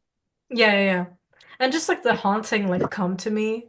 It's like Oh yeah, literally a conjuration, right? And I totally. think there's a, for those of you who are also Bobby Eggnog fans like us, in The Witch, right? Like when Thomason is kneeling down and essentially praying to like the devil, you know, to Black Phillip, right? Mhm. It's the shot mirrors heavily the way the first scene opens with Ellen praying for like essentially a companion, a familiar spirit, or like someone to give her company because she's so alone as a witch. Like that's my Yeah, reading of it, right? Is that the Mhm. loneliness of yeah, humanity is made her feel so isolated and lost that she's hoping for essentially a spirit companion to be around her at all times. And I think that's why the spirit lover marriage, like kind of spirit marriage angle was to me like from the beginning, right? Like so important Yeah. because I was just like, of course, like that's the loneliness, and this is why like there's so many relationships between witches and familiars that are sexual, you know. Like in Mhm. my divinations that tend to like really go into a lot of this because this is something I specialize in. And the way that Rose specializes in like fairy, elf, and troll related cases. Although we divide on everything pretty much, but like this is kind of like our specialty. Like this is also why it's like it's both like not unknown to folklore, like it's very known, you know, but it's also not so incredibly common. So like actually when the movie came out, I was like, oh God, like I hope this isn't the new trend where everyone like pretends that from childhood they Hmm. had like a sexy familiar that like haunts them and blah blah blah. It's just like you can have a high libido and just not you know what I mean you can just Mhm. have sexual Yes. desire and it not because this is again unsubtle, very obvious. Like this is Yeah. not Right. stuff that is necessarily like easy to doubt in the same way. Like this is going to be very, very physical and intense and will have repercussions in your life. You know, like it can, yes, absolutely epileptic fits, like things that look like epileptic fits, like intense or orgasmic but also painful experiences. Um, Being torn out of your body to travel to that spirit and being compelled to travel to them, including in inconvenient times when you're awake. Mhm. All sorts of things like this can absolutely be a part of this. And I think that whole situation that we've been talking about this tension between integrating into human society as a woman versus having these incredible appetites, right, for like the darker lover or demon lover, as Bobby Eggnog calls him in interviews, and him also, both him and Lily Rose Depp, like constantly reinforcing that this is a love triangle. This is not just her being like relentlessly pursued by some creep that she doesn't necessarily 100% want, although it is terrifying. It is horrifying, but it's horrifying also because she does desire him to a certain extent. And I think that ties into, if we're going to look at this as a spirit lover tale, also the possessiveness of spirit lovers, because their idea of love and ownership can be seen as completely freaky and uncouth for a human or by human societal standards. They're not necessarily always compatible with us, you know, even when they choose us. And I think it's also really just important to note that, like, there's a full spectrum of this in the folklore. You have stories of Jinn where it's like if they want to marry you, they won't even let you hug your mother, right? Or like your sister, like any member of the sex or gender that you're attracted to, like they just won't let you touch anymore because they're that possessive. And some of them are like, no, you can't have a human partner, like a sexual partner, which seems to be the case in this movie because obviously he's trying to get Thomas to go. And then there's also situations in which they're like, okay, I might choose somebody for you that's worthy, and then I'll possess them, or I'll share a part of my essence with them. Or they might say, you know what, I don't really care. You can fuck whoever you want, and so can I. They're not necessarily quote unquote like monogamous to you. Well, you know, that term can mean many things, as it were, to many spirits and peoples. But like, while, you know, some spirits are like more chill in that way, either way, like the feeling of their love and the feeling of their sexual appetite, because they're non-humans, is not going to necessarily always feel comfortable. And that doesn't mean that you know, on the one hand, that this is a thing that can't be negotiated, but it's a reason why so many of these stories end in some kind of mutual destruction, like Nosferatu does, because you have both of them dying, obviously, in the end, but you also have this understanding that, like, so many times people go to a specialist, like an occultist in the case of von Franz, or to a seer to be like, I'm being pursued romantically and sexually by the spirit. I need him to go. Like, this is disrupting my life. This is taking me away from my actual human kids and my human husband. I gotta get them off of me. And so it's a matter of exorcism and washing rituals, like making you smell bad to them, you know, making essentially a divorce occur, like making another spirit drive them away from you, specifically to protect you from this, because it's not always some Amazon erotica ending where it's just like, oh, and it was like blissful, amazing monster sex forever. It's an appetite, right? Which is a huge theme in the movie, and it's often a horrifying one to awaken in yourself, let alone one that can disrupt your entire like frame for experiencing a normal human life. Yeah, completely. Even just kind of on the more sexual side of it, it's like, you were saying, spirits are not beholden to biological limitations. There's definitely even with the kind of vampire that Robert Eggers is basing Nosferatu on, as he's kind of discussed in interviews, the idea that And as you've talked about in some of your presentations, Svinga, that the idea that the vampire can return, not so much to drain the life force, but to, want to have sex with their widow or sire children and things like that. And a lot of times the draining of the life force happens through that, where the person essentially gets fucked to death. Mhm. And then, on the,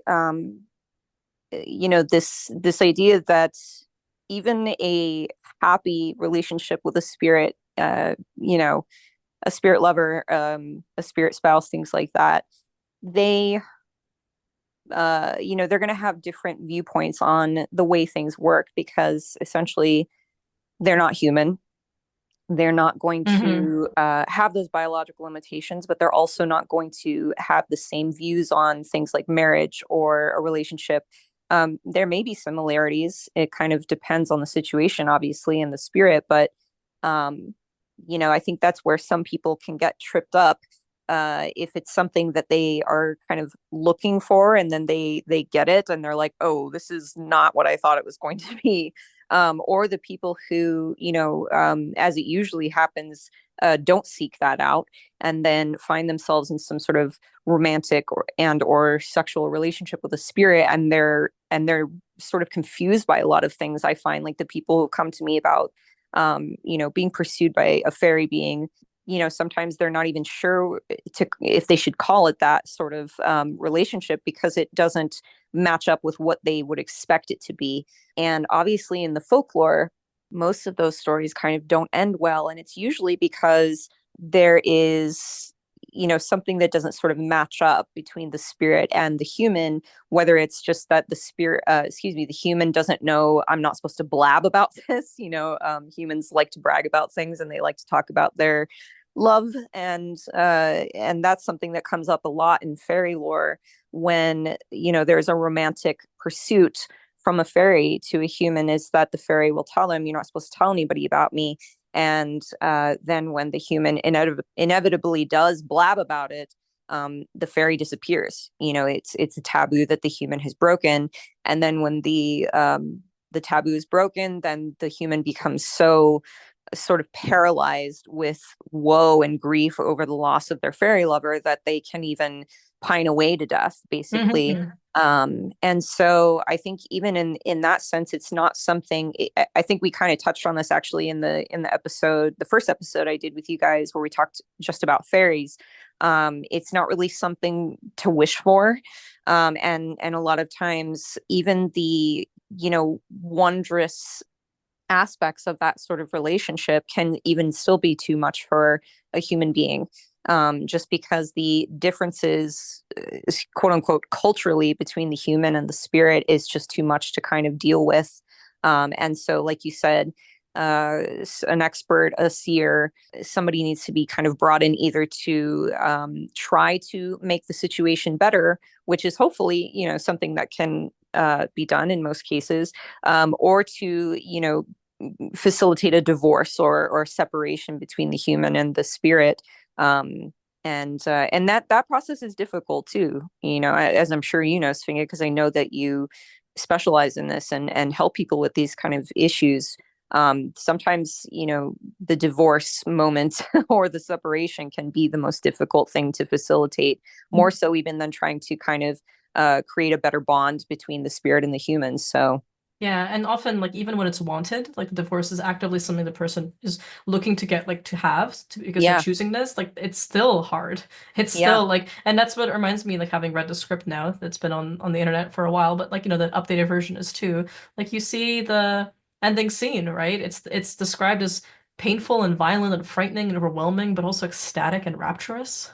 Hmm. And like that plays its arc out even in these moments of trying to ward away from essentially spirits that are pests, but also activating something within that person. So I think that that's Yes. part of the beauty that I think Robert Eggers really captures in the movie, and part of the reason why we all got so excited to talk about it, because it wasn't just this kind of like rose-tinted glasses view of it, right? Not that every lover is going to be resulting in this kind of doomed fate, right? But it's still at the same time um, a kind of memory that nevertheless you are enacting a deep, deep central pact with something that is not human, and that's going to result in non-human level interactions. Absolutely. And again, pointing to the folklore, even just kind of on the fairy end, fairy specific end of things, sometimes the sort of doomed fate, as you called it, is actually the human's choice. In some of the stories where they, explicitly want to leave the human world and they want to enter the fairy realm. And what that looks like to the humans, loved ones or family, is that the person dies, Yeah, and it then even the looks spirit, suicidal, right? Yeah. yeah, or even, yeah, it can just be, oh, they just suddenly died, or oh, they actually threw themselves into a river, to Mm. go meet up with their mermaid wife or whatever. So and for them that might be something that makes them happy, but obviously it's not going to make the people that love them very happy, or the people that want them still around and not in the fairy realm. So it's always kind of a toss up of with these relationships, even just from a purely folklore tale standpoint. Who's actually kind of winning here. Mhm. Exactly. It's such a good point, and I'm really glad that you raised it because ultimately, like, there can sometimes be no right answer other than what centers that person's agency and what do they want for themselves. And sometimes it can appear like a sickness that you have to cure. Like fevers, antisocial behavior, being withdrawn, being exhausted all the time because of the sexual rapture, being like not wanting to interact with your blood relatives anymore, observing very bizarre taboos. And that can be seen as having a mental breakdown, essentially.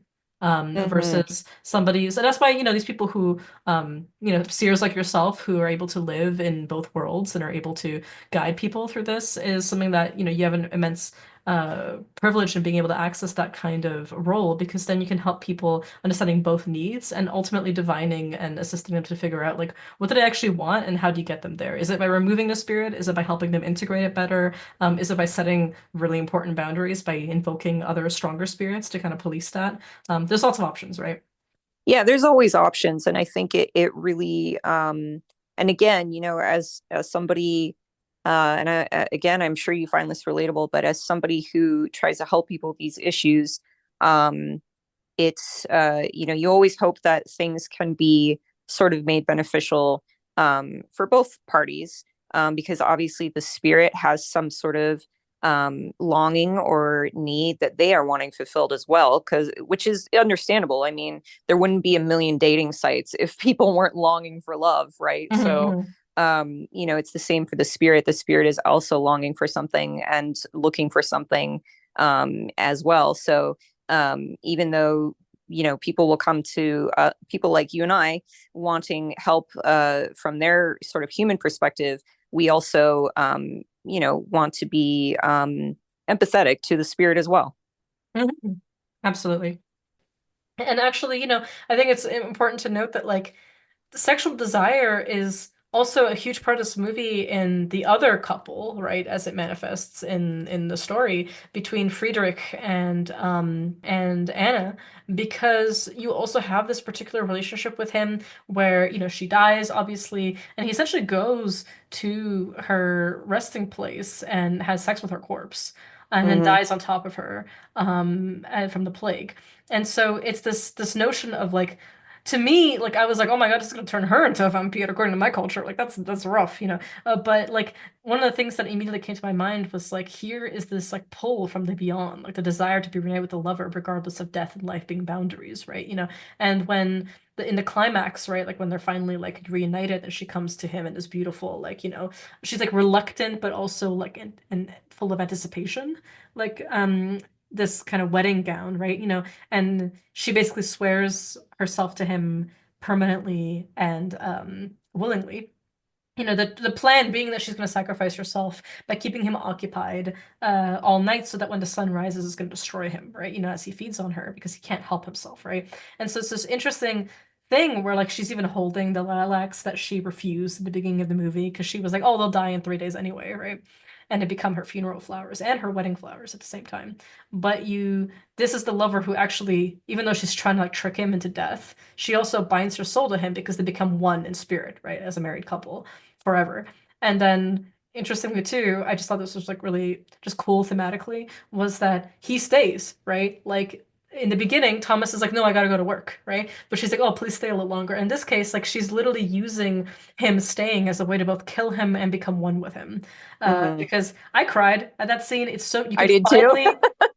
finally see what he looks Mhm. like as the sun comes in, and he even like realizes what's going on, and he still looks at the sun because he hasn't seen it in so long. And then goes back to like she gently kind of brings him back to keep feeding on her. Yeah. Yeah, it's interesting too, the that ending. um he literally asks her, is this what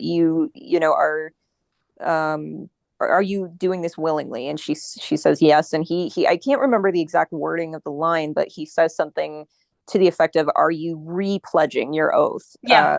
Which shows Mhm. that there was a pact made when she first called to him. Hmm. It's also, there's been a script for the movie floating around the internet since about 2016, like right around the time The Witch came out. And you can still find it online. A lot of it is still in the movie that came out. But it's interesting when you read the ending, how he describes what she looks like when she's dying, basically with Orlok in her arms, and it says something to the effect of, like, she's finally fulfilled.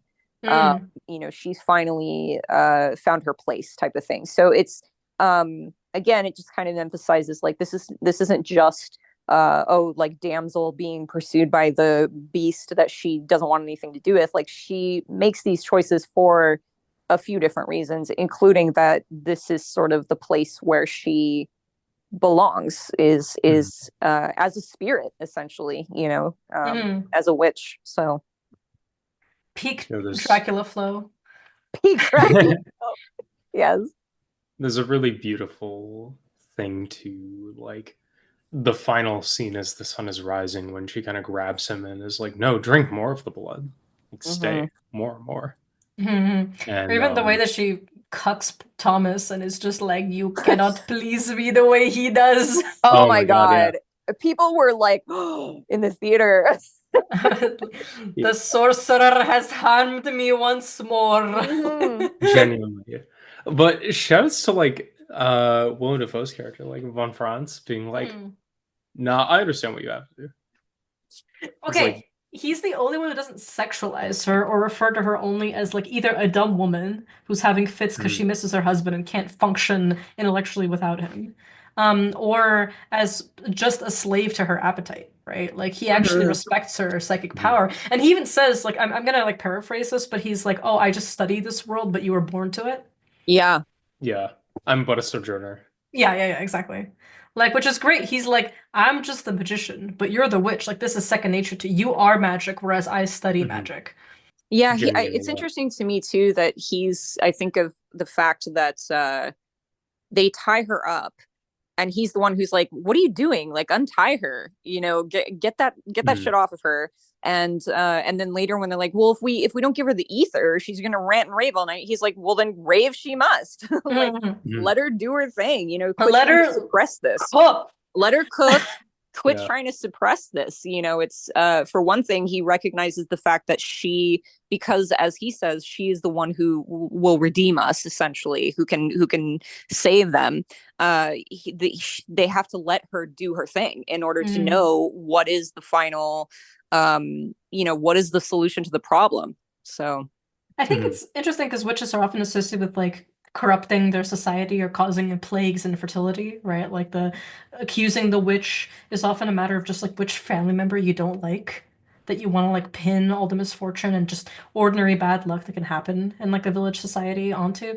And in this case, like yes, like a literal plague is brought on by Orlok coming to Wisburg in Germany, but you also have this notion that like she feels guilty about it because she's like, oh, I brought it upon the people that I care about, but she also feels like she has to exit society because she could never fit in perfectly. Like she had a chance with happiness, with Thomas, and she grieves for him genuinely, but like she does obviously actually love him.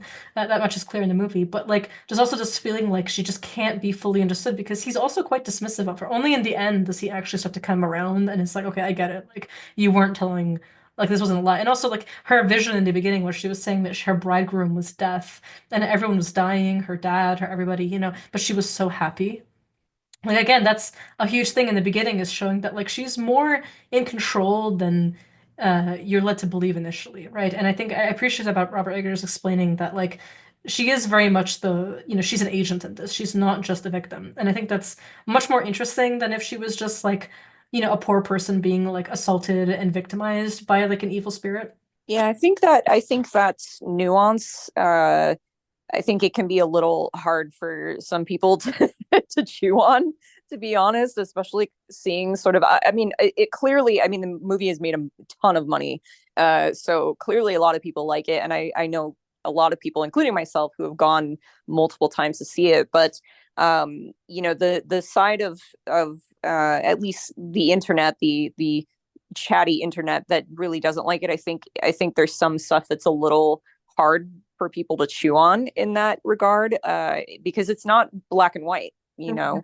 Absolutely. Yeah. It's not just like it's Mhm. so obvious like what's going on with her. Like I think it's part of the beauty of the movie is that is the ambiguity, the Yeah. tension between like is this consensual, like what's going on, like how much is she being coerced into this particular appetite? But then she also calls to him, but is it just like the darkness of her appetite being a metaphor for her oppression, that kind of thing.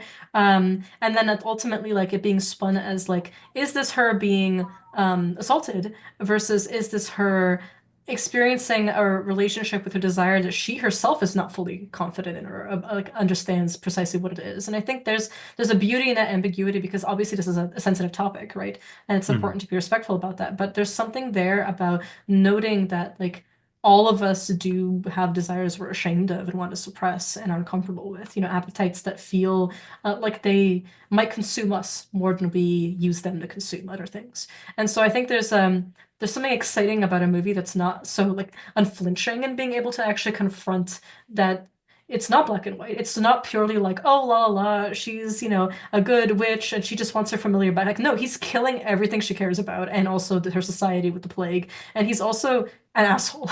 But at the Mhm. same time, there's this inextricable pull between them, and I think it's just still I don't know. It's a beautiful take on witchcraft. I mean, even in The Witch, right? Also, a Bobby Eggnog classic, right? Like Thomasin's like whole family dies, and she also loves them and hates them, right? Like she is Mhm. their scapegoat, and then she Her own everything mother tries to kill her, so. yeah, exactly. I mean, she even calls out her dad rightfully for not defending her when he takes the cup, right? The silver cup and Mhm. wants to sell it. And then she blames it on Thomas and she's like, you just let her do that. And then when she called him out on that, being like, you do nothing but chop wood. Like, what the fuck are you doing to protect us and our family with your ego? He like shuts her in the goat pen, right? And then when she tries to make the pact with Black Phillip, right? There's that whole you realize that like she's got nothing left other than to succumb to her own desire of being a witch and to have power and finally have some agency and not just be the eldest daughter that's about to be whose only use is to be sold off to another man, right? So I think there's like it's not great that her whole family died. She obviously cared for her siblings, right?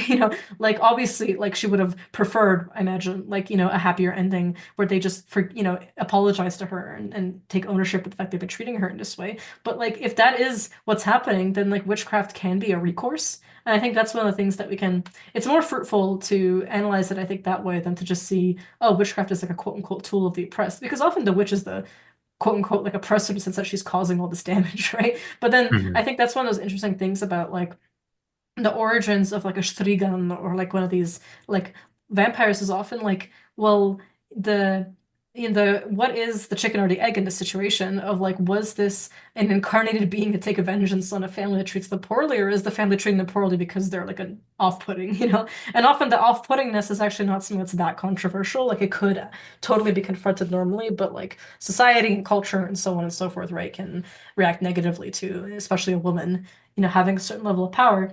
That said, though, sometimes the witchcraft just is that you can do Malefica, Mhm.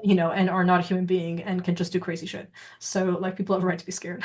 So, yeah, it's great. Exactly. That level of like ambiguity, I think, is what makes it so fruitful. Yeah, absolutely. Like that is I think you really nailed it down in that is the witchcraft of it.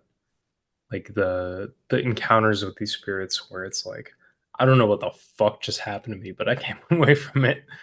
uh, not even necessarily a better person, but just more powerful, knowing how to do more magic, knowing how to be in the world of spirit and be one with that being who I just had that congress with is the thing of it.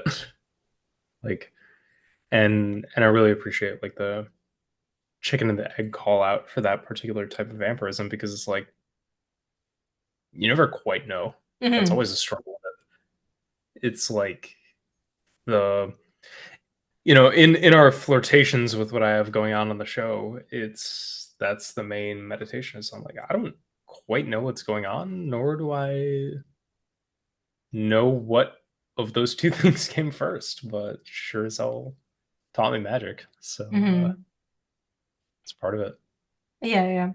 No, I think that's an important point. And like I said, that ambiguity maybe is present even in the Zalmoxis kind of Mhm, shutout because like was he a deity? Was he a man? Was he like a Pythagoras, Zoroaster, Orpheus type initiatic legendary figure? Is he a god of the dead and the resurrected dying vampire possibility? Or is he more like a sky god linked to Sabazius as like the divine horseman? Like, mhm, that is part of it. And I think it's not, I mean, honestly, Rose, like that interview where he's like, oh, obviously there's like a Solomonic influence. It's so cheeky. I'm just like, you're not even at like the password that was Mm-hmm. teased letter by mhm. letter in Cyrillic on Instagram was literally the name Zalmoxis, which you were like, what do you think this could be? And I was like, I mean when I was looking at the situation, I was like, well, I mean that says Zalmoxis, so I think this is, and we were like, oh my God, we just like geeked out over it. We were like, is anyone gonna notice this? Hello, Mhm. mods. Hello, mods.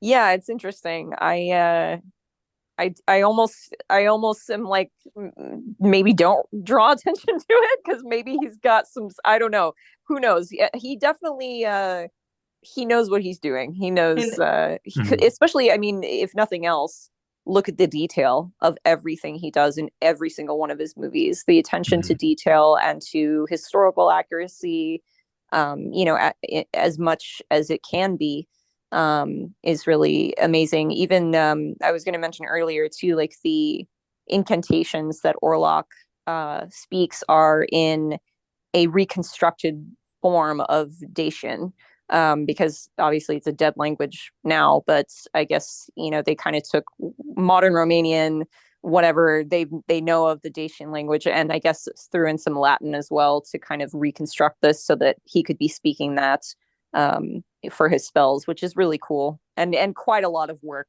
to do for a movie. mhm. Even the small acts of necromancy throughout the film to the original cast and keeping track of that detail, like, um, you know, not to keep harping on him, but like Von Franz being named Alden as his first name, Yeah, referencing the yeah, occultist who consulted on the original Nosferatu, like yeah, Alban Grau. he was also a And member of the Fraternitas Eterni.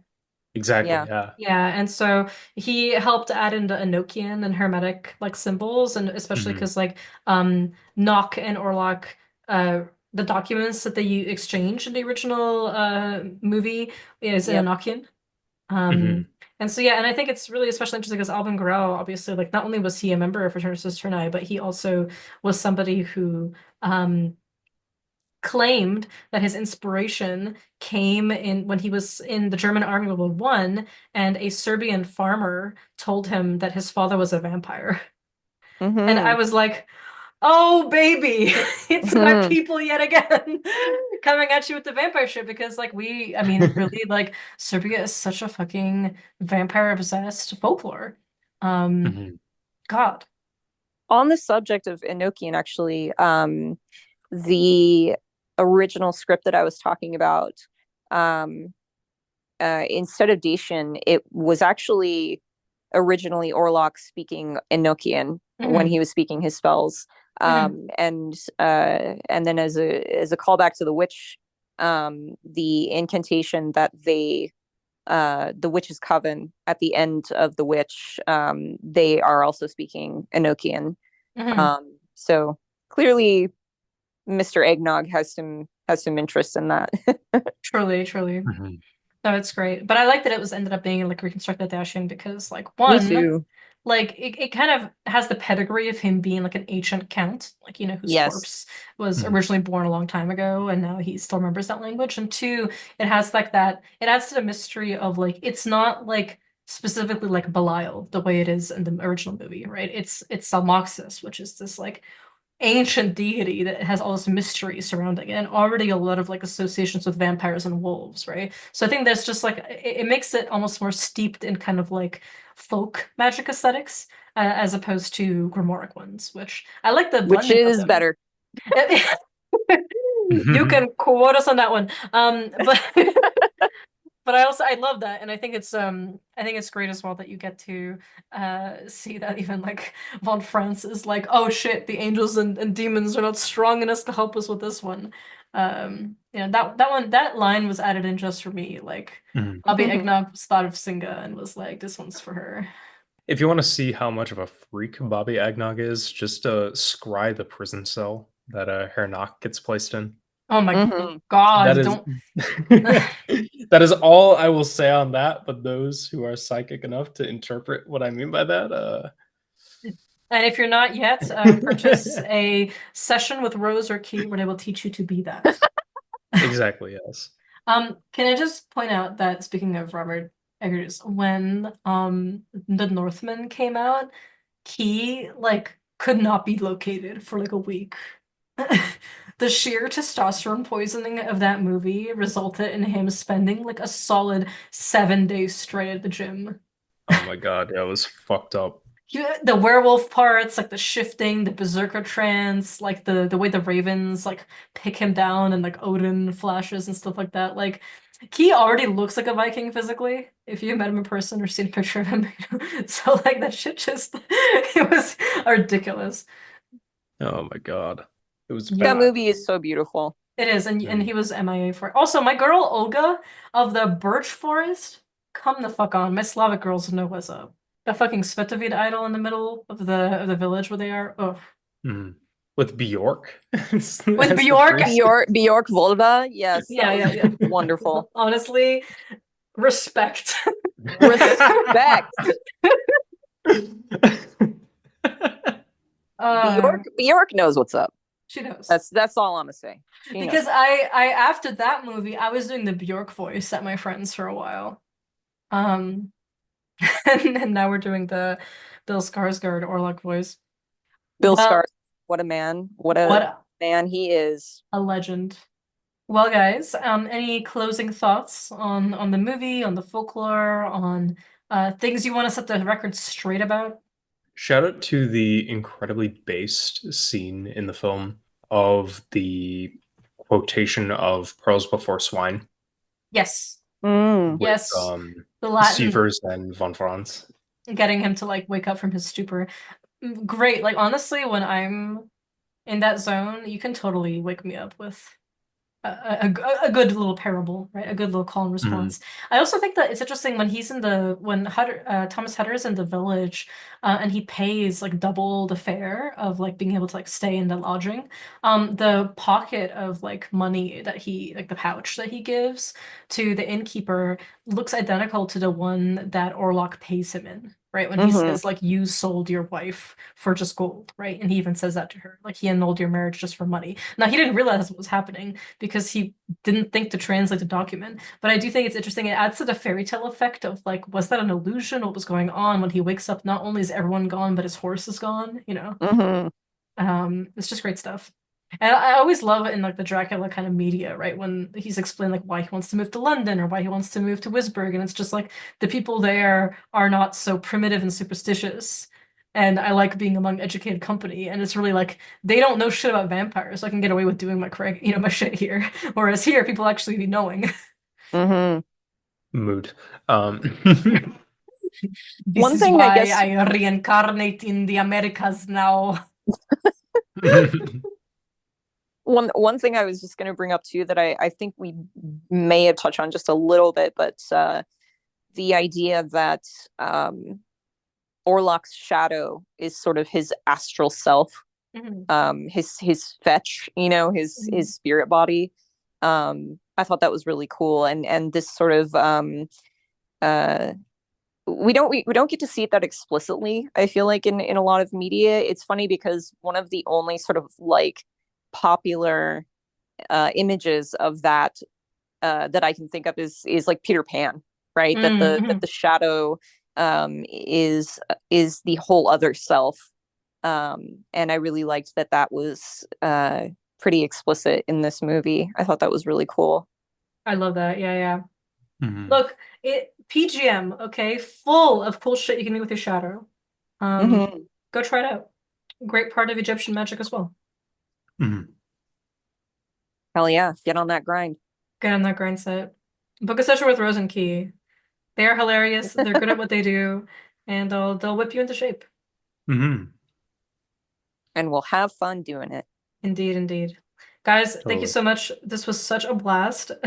I love this movie. You guys love this movie. It was really fun to talk about it with you all, and also just like actually analyzing some of the themes folklorically to just kind of point out that like sometimes a really good way to convey actual folklore is through media, right? Is through fairy tales, is through stories, is through fiction. And one of the things that like Robert Eggers does so well is try really hard to research and be accurate. Like I've talked to Mhm. friends from Romania who were like, this was great. It was like actually presenting the lore. Like I know firsthand like some of that stuff. Like again, the whole horse and virgin thing can kind of slip over you, right? But like that's a thing that's still done in some parts, right? Of the Balkans to this day. And so I'm just thrilled with the movie. I'm thrilled with the level of research that went into it. And I fucking look, I love a Dracula of any kind. So this was just a great fucking time. And for those of you who have seen the movie and obviously have listened to this episode and want to discuss it with us, hit us up. There's no faster way to summon us uh to the Discord than to talk about Nosferatu right now. Hmm. Mhm. And see it in a theater if you can. Yes. Like if people are kind of listening to this and don't mind being spoiled, obviously, since we've spoiled the whole movie. But see it, try to see it in a theater because it's absolutely gorgeous, and the sound design really lends itself to big sound and big screens. So Hmm. support the movie so that we get more cool witchy movies like this. Yeah, yeah, yeah. Mhm. Shout out to the key, like your experience of going to see it was profoundly Nosferatian, if you will. Yeah, yeah, it really was. Had the fortune of the day on which I saw it being incredibly rainy and foggy and just having like this weird unsettling vibe in the air, and being able to get over to a theater that was carved into a cliff face to be underneath a church nearby, Mm. Great. such that you can attend the mass and then you can see a midnight vampire film. Mhm. Perfect. And have that catacomb experience, much like Warlock himself. Bring me the stolen Eucharist and feed it to the first toad you find at the Mhm. crossroads. So Hmm. I'm not saying I've done that, but I am saying the dogs that prowl the streets at night there are very weird now. You are a freak, and I love that about you. Mhm. I'm definitely certified freak 7 days a week, and as are we all. So Bobby Eggnog, hit the fucking inbox, bro. With cunningcommand.com/contact Robert Eggers, if you're listening, talk to us. We have such sights to show you. Mhm. And we love you and support you. Please keep And doing what you're doing yes, and forever. rosaurus.com, go book her services so she can be a consultant on your next film. Yes, Mhm. please Please. hit me up. Mhm. Our crash regards for this episode. Mine is no vampires remain in Romania by King Luan because that's the first I got home. I saw this with a friend. We got home and as soon as I went in, I turned on my Bluetooth speaker and I played that instantly on my Spotify as loud as possible. Shout outs to What We Do in the Shadows for having that as one of their outro songs. Hmm. My Akashic record is Slept So Long, performed by Jay Gordon of Orgy from the Queen of the Damned soundtrack, one of the best soundtracks in the history of ever. Movie's a little questionable, but I still love it. But that soundtrack is constantly on rotation in my home. So enjoy. Amazing. Love that Oh one. yeah, dude. And my Akashic record for the day, I was going to say Lust for a Vampire by I Monster, but we already happened to use that one for the other episode that Rose was on. Hmm. So today instead, I will be going with Goodbye Sun, also by I Monster. Um, Mhm. just as a little homage to the things that go bump in the night. I Gorgeous. cannot help but find a pattern. We have Rosanne for like the beginning of the year, and there's always an iMonster track. Oh yeah. Yeah. Well, amazing, guys. Thank you so much. This was so much fun. Thank you. Thank you for having me on again. Mhm. Our pleasure. And finally, the license to depart is I decided to go with a prayer to Holy Hieromartyr Saint Cyprian of Antioch himself. Yay. Yay, good old dad, magic dad. For the little one, it's black school, right? And two, because he is this is literally one to remove evil spirits and unclean beings, uh, out of the room. So it's a great one. That it is. And it goes a little something like this. O holy favorite of God, Hieromartyr Cyprian, speedy helper and advocate for all who have recourse unto thee, accept this laudation from us, the unworthy. Ask that the Lord God grant unto us all of his strength amid our infirmities, consolation amid our griefs, and all things profitable in our life. Lift up to the Lord thy right mighty supplication, that he protect us from the assaults of sin, that he teach us true repentance, that he deliver us from diabolical captivity and every action of the unclean spirits, and subdue those who oppress us. Be thou for us a mighty champion against all enemies, visible and invisible. Grant us patience amid temptations, and at the hour of our death, show us thy help against those who will interrogate us in the aerial toll houses. That led by thee we may attain unto heavenly Jerusalem, and be vouchsafed with all the saints in the kingdom of heaven to glorify and hymn the all holy name of the Father, the Son, and the Holy Spirit unto the ages of ages. Amen.